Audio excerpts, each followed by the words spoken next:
Trump is having a hard time in the polls, and he is not taking it very well. I'm Cameron Kasky. I'm joined today by my friend Adam Mockler, and we're going to do a little schadenfreude on that. What's up, Adam? I'm glad to be back. Let's do it. Let's throw up that clip from CNN. I think the simple word here is hurt. It has hurt Donald Trump's popularity. You can see it right here. We have two new polls, Quinnipiac University, AP New York. I got the prior poll for you on the screen. I got the now. This is the net approval rating. You can see this in Quinnipiac, -12 to -16. How about AP Newark? -16 to I mean, the color red says it all. Awful, awful, awful for both of these pollsters. Where we are right now, both Quinnipiac and AP Newark, the worst for Donald Trump in this term so far. He is very much way underwater, at least in these two polls. You know, the only competition Donald Trump has for like hitting new bottoms is himself from his first term. Look, I got to hand it to Trump because one of the best ways to celebrate Pride Month is hitting new bottoms.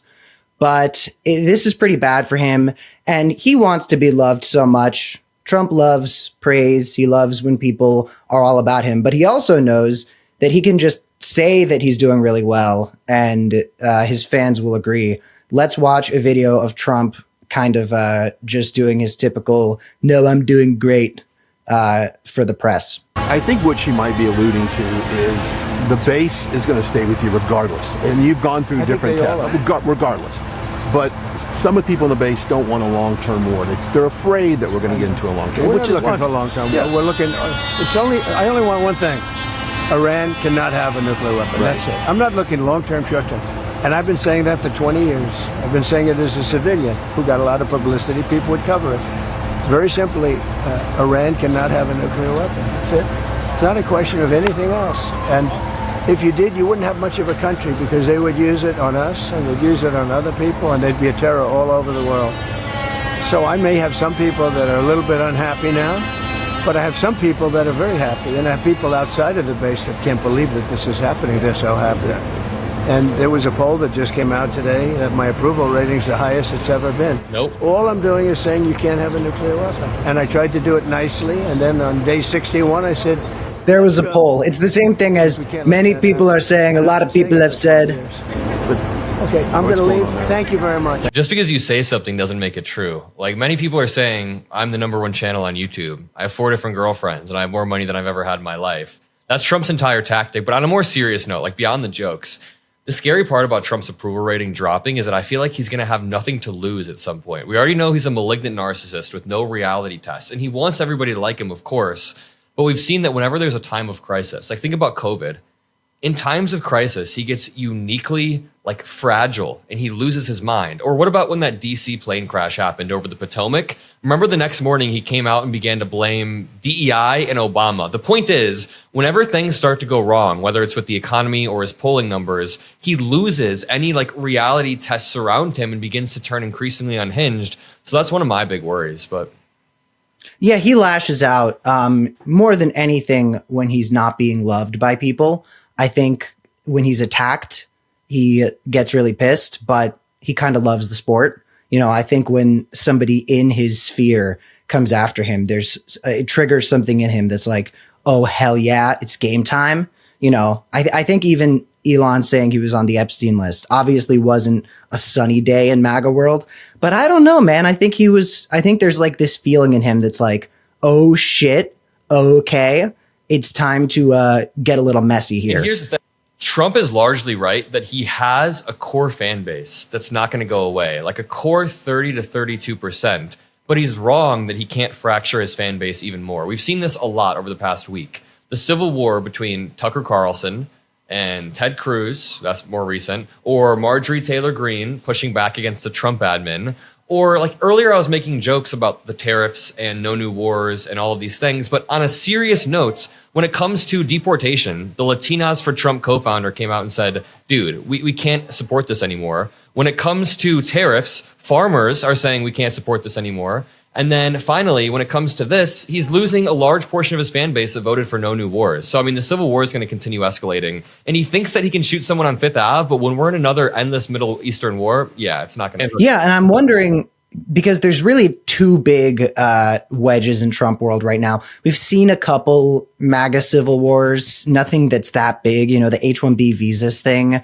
definitely got him fighting. But between the deportations, where there's been a lot of back and forth, right? At first, he said that he wasn't going to come after people in hotels and farms anymore. Then when Stephen Miller got involved, he walked that back and he was like, okay, never mind. And there's a lot of riffs about immigration stuff.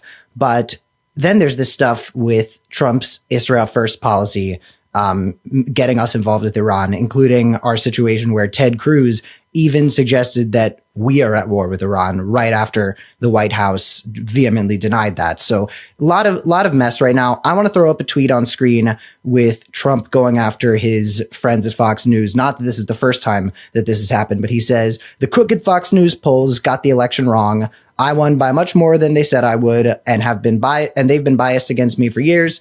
They're always wrong and negative. It's why MAGA hates Fox News, even though their anchors are great. One thing we know about Fox News is that they're very biased against Donald Trump. Yeah, the liberal shills at Fox News.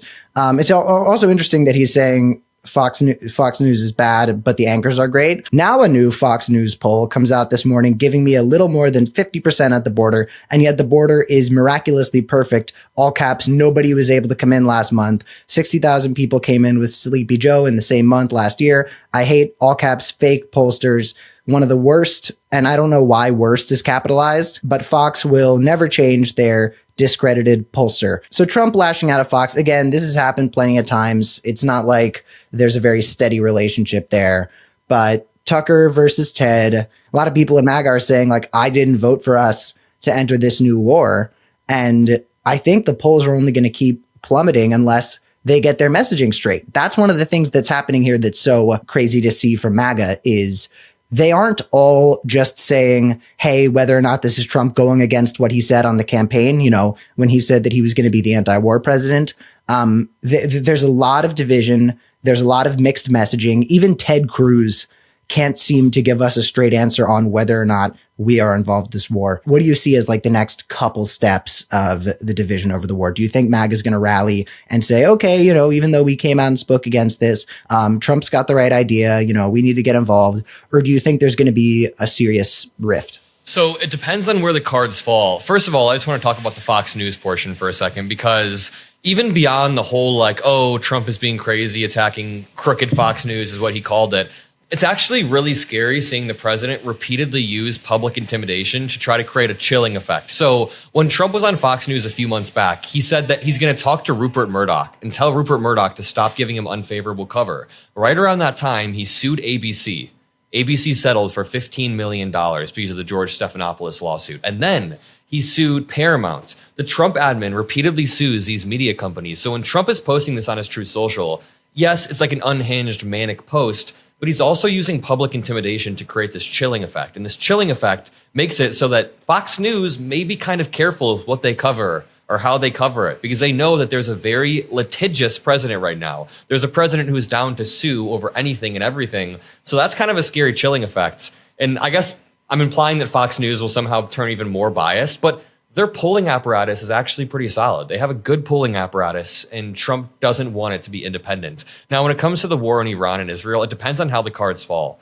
To be honest, if Israel ends up taking a pretty solid win, and if the cards fall in their favor, then Trump will immediately hop on board and declare victory and say he was here every step of the way. He was planning it since day one. He knew that Israel was going to win because he's a big winner. And then all of MAGA will consolidate behind him. And even the no new war people will be like, oh, we knew Trump was going to win this entire time. But if things go wrong, or if there's a strike against the U.S. military or, you know, troops somewhere in the Middle East, or if this ends up dragging out for a few months, I think we really start to see his core base erode and erode and erode. And of course, there's still going to be that floor of like 33% of the country or 33% of people like him, but it's going to erode. It's going to continue to drop, especially because none of his promises are working. He said 90 deals in 90 days. He has 0 deals in double that time. He has wars escalating across the planet. And at the same time, his big, beautiful bill isn't passing through Congress. Elon Musk is having a manic meltdown in the White House. I just don't know what the good thing, what is good that's going on here? I just don't get it. Did you watch the Trump movie? The Apprentice? Yeah. I watched clips of it. Was it good? Yeah, I mean, you know, the liberal world that I love so much was kind of like, I don't want to watch a movie about this guy. And I get it, because the movie treats him like an actual three-dimensional human being. It doesn't try to, you know, give us any emotional sympathy for him. It doesn't try to excuse any of his behavior. It portrays him as a monster, but it portrays him as a human monster. Yeah. And it's a very interesting look into how Roy Cohn, who's like one of the most reprehensible figures in American history that doesn't get talked about enough, shaped Trump and sort of groomed him into this person that he is today. And if you go back and look at Roy Cohn and how he went about doing things, and if you go back and look at their relationship with each other, it actually paints a very clear picture of how the art of the deal Trump style came together. This isn't a movie review channel, but it's like part of Roy Cohn's playbook for Trump was always claim victory, never admit defeat. And that's sort of what comes to mind when you're talking about what he's going to do with Israel. I agree. I think it's just going to be every time there's a W, he's going to be like, yeah, you have us to thank. And every time something disastrous happens, he's going to be like, well, you know, that wasn't me. That's not my problem. So I'm wondering where this is going to go. I'm wondering what the next thing that's going to draw media attention elsewhere is going to be. It's going to be hard to outdo fucking war with Iran. Yeah. You know, war with Iran outshining immigration in terms of mainstream media coverage makes sense, as badly as we need to keep telling these stories about this disastrous immigration policy. But, you know, it's going to be hard to show up war with Iran. Like, Trump can't announce some Gulf of America distraction bullshit and get people to stop talking about the fact that he is very sloppily getting us involved with another war. I didn't think they would be able to pivot from the Elon headlines. So, I mean, the fact that the headlines have already, you know, changed is wild. But I've done a lot of research about Roy Cohn, and I find it really interesting because when, like, the never admit defeat thing connects directly to the 2020 election. Roy Cohn, from the grave, like 50 years later, was dictating the entire discourse of the country because he had to teach Trump to never back down.